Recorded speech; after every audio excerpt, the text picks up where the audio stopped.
नमस्कार मंडळी, पालिकेचा रणसंग्राम 2016 या कार्यक्रमात आज आपण अंतिम टप्प्यात आहोत। आपल्यासोबत आहेत राहत्यासह शिर्डीमध्ये आणि अनेक ठिकाणी काँग्रेस पक्षाचा प्रचारामध्ये जे दंग आहेत, प्रचाराचा अगदी झंझावात ज्यांनी केला आहे। सगळ्या लोकांचं जे नागरिकांचं खास आकर्षण ज्या ठिकाणी ठरते असे युवा नेते डॉक्टर सुजयदादा विखे पाटील। आपण त्यांना विचारणार आहोत कशा पद्धतीची लोकांचा कसा प्रतिसाद त्यांना मिळतोय। सभांना मोठी गर्दी तर आपण चॅनलच्या माध्यमातून बघतोय, पेपरच्या माध्यमातून बघतोय, तरी देखील आपण दादांना विचारूया त्यांचा अनुभव कसा आहे या सर्वच ठिकाणी, प्रामुख्याने राहता आणि शिर्डीमध्ये, आणि कशा पद्धतीचा लोकांचा प्रतिसाद आहे आणि कुठल्या मुद्द्यावरती आपण लोकांपर्यंत जात आहेत। राहता आणि शिर्डी नगरपालिकेचे निवडणुकीनिमित्त ज्या ठिकाणी प्रचारसभा होत आहेत आणि ज्या घरांवर मी सर्वसामान्य मतदारांच्या घरी जात आहे, प्रतिसाद अतिशय चांगला आहे। फार शिर्डीमध्ये दोन्ही नगरपालिका एकदम वेगळ्या आहेत। शिर्डीमध्ये जात असताना जो काही 2.5 वर्षाचा प्रवास लोकांचा राहिला, जो अनुभव राहिलेला आहे त्या कालावधीन सत्ताधाऱ्यांबद्दल, तो त्यांनी मला व्यक्त करून दाखवला आणि फार मोठ्या प्रमाणात नाराजी त्या 2.5 वर्षाच्या सत्तेमध्ये लोकांनी पाहिली। कचऱ्याचा प्रश्न असेल, पाण्याचा प्रश्न असेल, दुष्काळामध्ये टँकरचं नियोजन झालं नाही आणि अशा अनेक तक्रारी लोकांनी माझ्याकडे केल्या। राहत्यामध्ये फार वेगळी परिस्थिती आहे। राहत्यामध्ये सत्तेत असताना फार मोठ्या प्रमाणात विकास कामं झाले, चांगले कामं झाले, लोक समाधानी आहेत आणि फक्त त्या कामांना लोकांपर्यंत वेळोवेळी आम्ही पोचवत गेलो आणि म्हणून ज्या ठिकाणी गेलो त्या ठिकाणी लोकांनी त्यांच्या समस्या मांडल्या, पण या बाबतीत पण समाधान व्यक्त केलं राहत्यामध्ये की तुम्ही कामं केलेले आहेत। आता हे 2 कामं राहिलेत, तर आम्ही त्यांना सांगितलेलं आहे की हे सगळे कामं टप्प्याटप्प्याने होत आहेत आणि माननीय नामदार राधाकृष्ण विखे पाटील साहेबांच्या नेतृत्वाखाली गेल्या 5 वर्षामध्ये राहत्यात फार मोठ्या प्रमाणात कामं झालेत। याची ग्वाही स्वतः जनता माझ्या मते मतदानातून देईलच। त्याच पद्धतीने शिर्डी नगरपंचायतच्या निवडणुकीमध्ये काँग्रेस राष्ट्रवादीच्या आघाडीच्या सर्व उमेदवारांना एक नवा संकल्प घेऊन त्या निवडणुकीला मी गेलो। 17-0 हे 29 तारखेला होणारच असं माझं तरी वैयक्तिक मत आहे। विकासाच्या मुद्द्यावरती प्रामुख्याने निवडणुका लढतो आहोत, हाच मुद्दा जनतेसमोर घेऊन जातो आहोत आणि पुन्हा एकदा 17-0 जे त्यांनी प्रत्येक सुरुवातीपासूनच सांगितलं आहे, तो देखील ठामपणे निर्धार या ठिकाणी आपल्यासोबत बोलताना व्यक्त करतायत।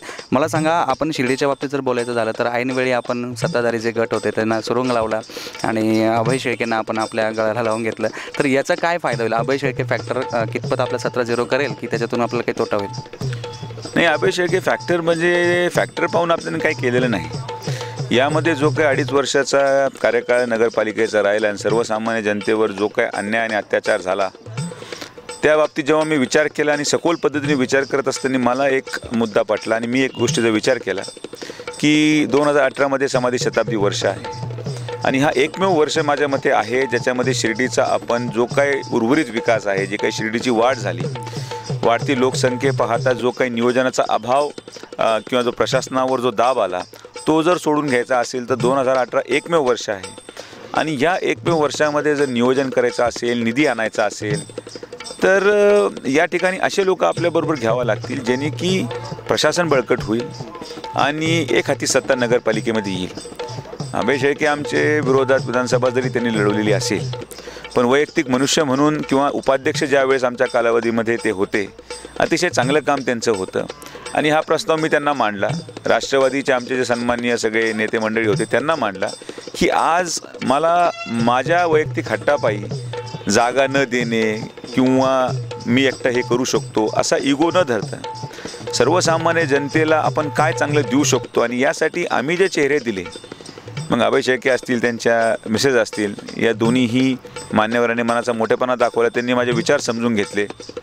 त्याच पद्धतीने राष्ट्रवादीचे जे आमचे सगळे नेते मंडळी होते, पतिंगराव असतील, सुधा आप्पा असतील आणि महेंद्र पाटील असतील, हे सगळेच अनेक नावं आहेत त्यामध्ये, यांना जेव्हा मी माझे विचार मांडले त्या सगळ्यांना माझे विचार पटायला लागले की आपण एकामेकाशी भांडून अशा लोकांच्या हातात सत्ता देऊ ज्यांनी की ज्यांचं 2.5 वर्ष काम पाहिलं आहे त्यांनी आणि या 2.5 वर्षाच्या कामामध्ये त्यांची स्वतःची प्रतिमा मलिन होत असताना मग त्यांनी या सगळ्यांना निर्णय घेतला। सगळ्यांना माझं म्हणणं पटलं आणि समाधी शताब्दी वर्षामध्ये अतिशय नियोजन करून शिर्डीतल्या राहिलेल्या सर्व प्रश्न सोडवले जातील या दृष्टिकोनातून मग हा सगळा पॅनल तयार केला गेला आणि याच्यामध्ये हा कुठला फॅक्टर नाही आहे। फॅक्टर म्हणण्यापेक्षा आपण किती जरी लोकांचे प्रवेश केले किंवा किती जरी लोक आपण बरोबर आणले, तर शेवटी जनतेसाठी आपण काय करणार आहोत याच मुद्द्यावर माझ्या मते मतदान पडणार आहे. तर मी असं अजिबात मानत नाही की आपल्याकडं लोक आल्याने फार 17-0 होणार आहे, हा माझं म्हणणं अजिबात नाही. निश्चित जे नवे लोक आपल्याकडे आले, जे काही मूठ आम्ही बांधू शकलो, यामध्ये 17-0 होण्याची दाट शक्यता आहे. चांगले प्रतिमेचे लोक आले, पण या पलीकडे जाऊन माननीय नामदार राधाकृष्ण विखे पाटील साहेबांचं गेले 30 वर्ष कार्य या मतदारसंघामध्ये आहे, ते आपल्याला विसरून चालणार नाही. माझी देखील युवकांची फळी मी इतक्या वर्षापासून बांधतोय. सर्वसामान्य माणसांना जवळ घेतलं, अनेकांचे प्रश्न सोडवले, संस्थांच्या बाबतीत असेल, नगरपालिकेच्या बाबतीत असेल, ते देखील विसरून चालणार नाही. तर या सगळ्यांचं योगदान एकत्रित करून एक मोठी ताकद उभं करायचं काम आम्ही करत आहोत. विकासाच्या दृष्टिकोनातून आपण ही सर्व टीम उभी केली आणि त्या टीमला जनता स्वीकारायला आपण असं म्हणतोय. मला सांगा, काही ठिकाणी आपल्याच पक्षातले किंवा आपलेच जुने जे लोक आहेत ते अपक्ष म्हणून उभे आहेत. शिर्डीमध्ये प्रामुख्यानं जर त्याचं प्रमाण जास्त आहे आणि काही काही ठिकाणी लढत जशी प्रामुख्याने आता दिसते की ते सुद्धा लढत त्या ठिकाणी देत आहेत. तर तुम्हाला काय वाटतं, तुमच्या दृष्टिकोनातून अपक्षांचा काही तोटा किंवा फायदा होईल का? अपक्ष उमेदवार हा दर निवडणुकीला उभा राहणारच आहे, हे काय आजचा विषय नाही. कारण की दुर्दैवाने शिर्डीमध्ये जे काही नेते मंडळी आहेत ते वैयक्तिक स्वार्थासाठीच लढतात. हे मी अतिशय स्पष्टपणे बोलतो, यासाठी की कोणाला लोकांचं देणं घेणं नाही. मला फक्त सत्ता पाहिजे, आजीवन माझ्याकडं सत्ता असली पाहिजे बस. आणि हा एकमेव मुद्दा आहे. आज जे माझ्या पॅनलमध्ये उभे आहेत, ज्यांच्यासाठी मी रात्रंदिवस पळतोय, यांना जेव्हा पुढच्या वेळेस तिकीट नाकारलं जाईल तर हे देखील अपक्ष उभे राहू शकतात. तर हा जो व्यक्तिद्वेष आहे शिर्डीमधल्या काही ठराविक नेते मंडळींना की फक्त मीच, हा मी दूर करायचा प्रयत्न करतोय. आणि यासाठी मला जनतेची साथ हवी. अपक्ष हा निवडून येऊ शकत नाही, हे मी तुम्हाला 100% लिहून देतो. मात्र तो संघटनेचा उमेदवार घेऊन पडेल आणि हे त्यांनाही माहिती. आणि त्यामुळे अनेक लोक असे आहेत जे सुपारी घेऊन उभे आहेत. कोणाला कोणी पैसे दिले असतील, कुठली देवणघेवण झाली असेल आणि त्या अनुषंगाने काही लोक उभे आहेत.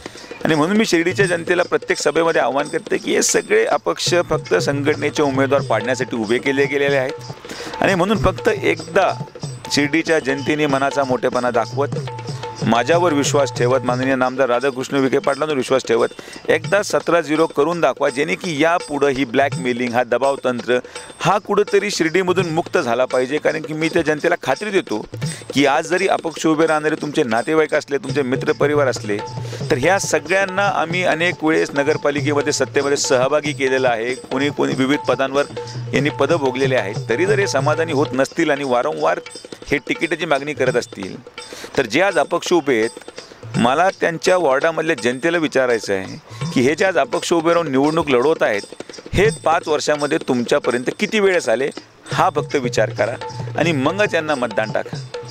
कारण की हे सगळे उमेदवार किंवा बहुतांश शिर्डीतले नगरसेवक, मी हे म्हणत नाही की विरोधकांमध्येच तो दोष आहे, काही सत्ताधाऱ्यांमध्ये पण तो दोष होता. म्हणजे दोन्ही पक्षाचे काही प्रमाणात नगरसेवक हे गेले 5 वर्ष जनतेपर्यंत गेले नाहीत. आणि म्हणून मी ही खात्री देतो आणि प्रत्येक व्यासपीठावर खात्री देतो की मला 17-0 करून दाखवा.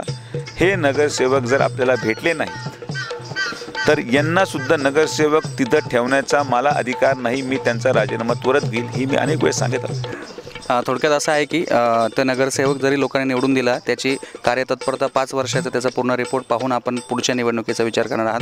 खरं तर आपण पाहू शकतो की नवा पायंडा युवा नेते डॉक्टर सुजय विखेंनी मतदारसंघामध्ये राबवलेला आहे की वारंवार तेच चेहरे लोकांसमोर नको, चेहरे बदलून आपण दिले तर लोकांप्रती आपण व्यवस्थित काम करू शकतो आणि लोकांचे कामं प्रश्न सोडू शकतो. असं वेगळ्या पद्धतीचा हा पायंडा आहे. मला सांगा, राहत्याच्या बाबतीत जर विचार केला तर राहत्यामध्ये आपण बघू शकतो की रोज चर्चा बदलत आहेत. आज एकाची हवा, उद्या दुसऱ्याची हवा, नंतर अपक्ष. तर प्रामुख्याने जर विचार केला तर नगराध्यक्षपदाचा जो प्रश्न आहे, तुम्हाला काय वाटतं, ही हवा 27 तारखेपर्यंत नेमके त्या हवेचं कशात रूपांतर होईल, तुम्ही कसं बघताय? हवा फक्त फुगे आणि टायरमध्ये भरायसाठी उपयोगाची असते. फुगाही फुटतो आणि टायरही फुटतं आणि ती हवा निघून जाते. त्यामुळे हवेवर कधी राजकारण होत नाही. मी आजपर्यंत कधीही अफवांवर विश्वास ठेवला नाही. मी एकच गोष्ट मानतो राजकारणामध्ये की प्रामाणिकतेने काम करत राहावं. राहत्यामध्ये केलेल्या विकास कामांमध्ये प्रत्येक ठिकाणी आम्ही आमची प्रामाणिकता, आमची धडपड ही सर्वसामान्य जनतेला दिसलेली आहे. पाण्यासंदर्भात केलेला आमचं पूर्ण त्याग, आम्ही जे जलक्रांती अभियान केलं ज्यामध्ये सर्वसामान्य शेतकरी आज खुश आहे. प्रत्येक ओढे नाले भरलेत, प्रत्येकांची विहिरी चार्ज झाल्यात, बोर चार्ज झालेत.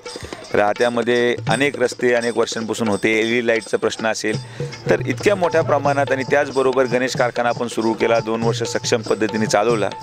तर मला वाटतं की ह्याच्यामध्ये हवा चर्चा हे ते लोक करतात ज्यांना राजकीय ज्ञान शून्य आहे, ज्यांना कदाचित घरी बसून त्यांची बायको त्यांना जीव घालत नाही म्हणून ते कट्ट्यावरून बसतात, किंवा घरी त्यांचे मुलं दारू पिऊन त्यांना मारत असतील म्हणून हे कट्ट्यावरून बसतात, आणि ज्यांना त्यांच्या घरातलं वातावरण माहीत नाही त्यांनी राहत्याच्या वातावरणाबाबतीत चर्चा करावी. तर माझं मत आहे की हे सगळे ठिकाणं ज्या ठिकाणी आजूबाजूला बिअर बार असतील त्या ठिकाणी त्यांनी जाऊन ती चर्चा करावी, कारण की तेव्हा ऐकणाराही तेवढा धुंदीत असतो आणि बोलणारही तेवढा धुंदीत असतो. मग कदाचित त्यांना एकामेकाचं पटू शकतं. पण राजकारण हे हवेवर नसतं. राजकारण हे 5 वर्षाच्या तुमच्या त्यागावर विषय आहे. राजकारण हे गेल्या तुमच्या 5 वर्षामध्ये तुम्ही केलेल्या कामाची पावती आहे. आणि राहत्यामध्ये मी तुम्हाला लिहून देतो की नगर अध्यक्षपदाचा जे उमेदवार आज काँग्रेसच्या समोर आहेत त्यांचं डिपॉझिट जप्त होणार. या ठिकाणी आपण बघू शकतो हवा भरलेले पदार्थ नेहमी फुटतात आणि 5 वर्ष लोकांसाठी काम केलं आहे त्यांनाच लोक निवडून देतील. राहत्याच्या बाबतीतला एक प्रश्न आहे पुन्हा एकदा. राहत्यामध्ये आरोप होतोय, जसं तुम्ही शिर्डीमध्ये सांगितलं की काही लोक सुपारी घेऊन उभे आहेत. राहत्यामध्ये देखील आपले विरोधी जे आहेत ते आरोप करतात की अपक्ष जे उमेदवार आहेत, जे भाजपचे बंडखोर आहेत, त्यांना देखील आपणच पाठपुरावा पतपुरवठा किंवा अशा तुम्हीच उभं केलं आहे. तर त्या बाबतीत काय सांगाल? विषय असा आहे की मला माझा उमेदवार निवडून आणायला कधी अपक्ष उभं करायची गरज नाही पडली. आज राहत्यामध्ये वैयक्तिक मूळ जे अपक्ष उभे आहेत ते मूळ भाजपचे एकनिष्ठ आहेत, आणि जे भाजपच्या तिकीटावर उभे आहेत त्यांचा हा 6वा पक्ष आहे. ही किमया त्यांना कशी जमते हे त्यांना विचारावं की कुठल्याही पक्षात ते असतात, कुठलाही नेता ज्या पक्षात ते जातात त्या नेता त्यांच्या बाजूनीच का वळतो या प्रश्नाचा उलगडा त्यांनीच करावा. हा प्रश्न सर्वसामान्य जनतेला निश्चित आहे की जो माणूस एखाद्या पक्षाबरोबर 10 वर्ष काम करत असेल पण त्या ठिकाणी हे नेते गेले का AB फॉर्म फक्त त्यांनाच मिळतो, ही किमया ते कशी करू शकतात? माझ्या मते जनतेसमोर त्यांनी एकदा बोलून दाखव. अनेक वेळा पक्ष बदलून देखील AB फॉर्म आणण्याची किमया कशा पद्धतीने करते हा प्रश्न लोकांनी विचारावा असं सुजितदादा या ठिकाणी सांगताय. मला सांगा प्रामुख्यानं काय विजन आहे, थोडक्यात सांगा. तसं जर आपण प्रत्येक ठिकाणी सांगता आहात, शिर्डी आणि राहत्यामध्ये तुमची सत्ता आल्यानंतर किंवा शिर्डीमध्ये 17-0 झाल्यानंतर नेमकं तुम्हाला काय करायचं आहे? थोडक्यात विजन काहीच नाही आहे. एक फॉर्म्युला आहे, एक फंडा आहे, एक प्रिन्सिपल आहे. मी फक्त एवढं सांगू इच्छितो की या दोन्ही नगरपालिका नगरपंचायतमध्ये या तक्रारी वारंवार येतच राहणार आहेत की नगरसेवक आमच्याकडे येत नाही, आमचं बाजू ऐकत नाही. आणि आज प्रचार करत असताना ह्या अनेक वर्षांपासून ह्या प्रश्नाला मी उत्तर देऊ शकलो नाही.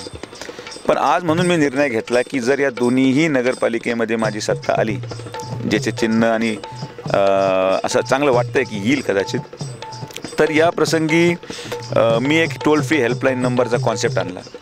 या टोल फ्री हेल्पलाईन नंबरमध्ये हा नंबर घरातल्या प्रत्येक व्यक्तीला दिला जाईल. हा एक सिंगल नंबर असेल, राहत्यासाठी वेगळा आणि शिर्डीसाठी वेगळा.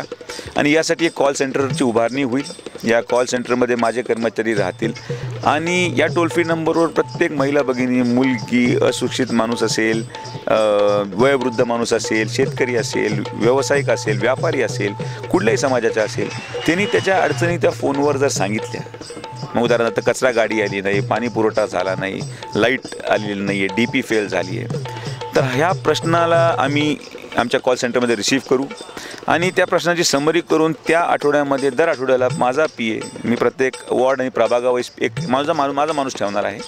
आणि त्या ठिकाणी ते प्रश्न आल्यानंतर त्या वॉर्डाच्या किंवा प्रभागाच्या निवडून आलेल्या नगरसेवकाला गाडीत टाकून ज्या ज्या व्यक्तींनी फोन लावला आहे त्या व्यक्तींना जाऊन एका दिवसामध्ये भेटण्याचं काम, त्या ठिकाणी वास्तविकते पाहण्याचं काम हा माझा नगरसेवक आणि माझा माणूस करेल. याच्यामध्ये माझा फायदा हा आहे की लोकांना जो दुरावा नेत्याबद्दल होतो किंवा नगरसेवाबद्दल वाटतो तो येण्याचा प्रश्न नाही, कारण की जनताची मागणी ही नाही आहे की सुजय विखे आम्हाला दिसला पाहिजे, राधाकृष्ण विखे आम्हाला दिसले पाहिजे किंवा नगरसेवक आम्हाला दिसले पाहिजे. लोकांची मागणी ही आहे की आमच्या मांडलेल्या प्रश्नाला किती तत्परतेने नगरपालिका प्रशासन त्याचा आढावा घेऊन त्याची सोडवणूक करतं, एवढीच जनतेची मागणी. आणि हा मला वाटतं की मूळ प्रश्न यांनीच सुटू शकतो. आणि म्हणून एक सर्वसामान्य जनतेला न्याय देण्याचं काम या टोल फ्री नंबरच्या माध्यमातून आम्ही करत आहोत. आणि या टोल फ्री नंबरचा सगळ्यात मोठा उपयोग आमच्या ज्या महिला भगिनी ज्या स्कूलला जातात, कॉलेजला जातात, एवढ्या मोठ्या प्रमाणात टीजिंग चालू आहे. आणि हा महिला सुरक्षिततेचा विषय मी अनेक वर्षांपासून मांडत आलो आहे, हा आजचा मुद्दा नाही. आणि म्हणून त्यांना देखील मी विनंती करतो की या ईव्ह टीझिंगमध्ये तुम्ही जर त्या हेल्पलाईन नंबरवर फोन लावला तर ज्या व्यक्तीची तुम्ही तक्रार कराल त्या ठिकाणी पोलीस 2 तासामध्ये जाऊन त्या मुलावर कारवाई करेल, हा शब्द मी आपल्या सर्व महिला भगिनींना देतो. हा एक विजनचा भाग झाला. आणि याच्यात मांडलेले प्रश्न मध्ये जेव्हा विकास आराखडा आम्ही पुढचा तयार करणार आहोत, हे सगळे प्रश्न जर आम्ही त्याच्यामध्ये समाविष्ट केले आणि विकास आराखडा जर तयार केला तर मग जनतेला विधानसभेच्या जाण्यापूर्वी मी तर एवढंच सांगणार आहे की तुम्ही हे प्रश्न मांडले, हे झालेत आणि एवढे उरलेत, मतदान टाका. मग एवढी प्रचारसभा घ्यायची गरज नाही, आश्वासन द्यायची गरज नाही. It is just hand in hand चालणार आहे. सगळे बरोबर राहून त्या गोष्टी हाताळू. बरोबर आहे. अतिशय वेगळ्या प्रकारची संकल्पना या ठिकाणी डॉक्टर विखे पाटील मांडतायत की लोकांचे जे काही प्रश्न आहेत, भला मोठा जाहीरनामा देण्यापेक्षा या निवडणुकीमध्ये लोकांचे जे नगरपालिका म्हटलं, नगरपंचायत म्हटलं तर त्या भागातल्या लोकांचे छोटे छोटे प्रश्न असतात, पाण्याचे असतात, विजेचे असतात, गटारीचे असतात, रस्त्यांचे असतात. तर ते प्रश्न सोडवण्यासाठी लोकांच्यासाठी एक हेल्पलाईन सुरू करणार आहोत. अतिशय वेगळ्या प्रकारची ही संकल्पना आहे आणि त्याला नागरिक कितपत साथ देतात आपण ते येत्या 28 तारखेला आपल्याला समजणार आहेत. तुर्तास आज आपण या ठिकाणी थांबतो आहोत. आपल्यासोबत होते युवा नेते डॉक्टर सुजय विखे पाटील. युवकांचा मोठा प्रतिसाद ज्यांना लाभतोय, नागरिकांचा मोठा प्रतिसाद लाभतोय, त्यांना आपण शुभेच्छा देणार आहोत या निवडणुकीसाठी. आणि 28 तारखेला पुन्हा एकदा 17-0 कशा पद्धतीनं होतो आणि राहत्यामध्ये विरोधकांचं डिपॉझिट जप्त होतं का हे देखील आपल्याला पाहावं लागेल. त्यावेळी विजयी सभेला आपण पुन्हा त्यांना भेटणार आहोत, त्यांना शुभेच्छा देऊयात आणि S9च्या या कार्यक्रमात इथेच थांबणार आहोत. बघत रहा S9 न्यूज.